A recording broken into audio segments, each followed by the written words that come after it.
why naging dilaw ang dahon ng puno ng kalamansi? Ayan, Kuya Ramil. Yan po. Kung ang kalamansi po nyo ay naninilaw ang dahon, yan po maaari pong nagkameron ng mineral deficiency. Okay. Yung iba kadalasan batik-batik yung yung para bang polka dots. Okay. May mineral deficiency. Maaring kulang po kayo sa fertilizer o hindi nyo napapatabaan.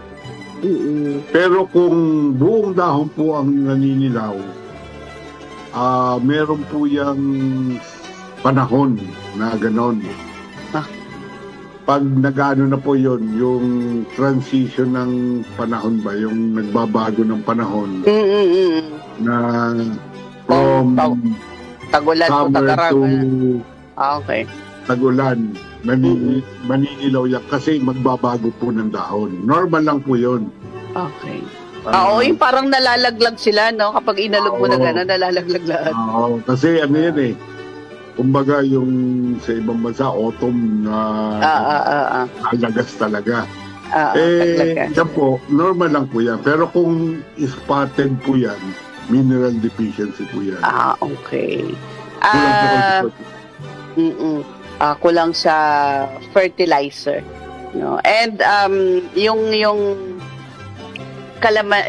kalamansi yung tanong niya, di ba? Yun. Hindi naman yun sobra sa dilig, kulang sa dilig, Kuya Ramil, yung mga naninilaw na dahon. Hindi naman gano'n ang hindi mo na mapapansin. Kasi yung over ka sa dilig, maaring nagkakameron ng dilaw ng dahon pero hindi gano'n karami. Ang i-compare sa panahon na nagbabago ng panahon. Okay.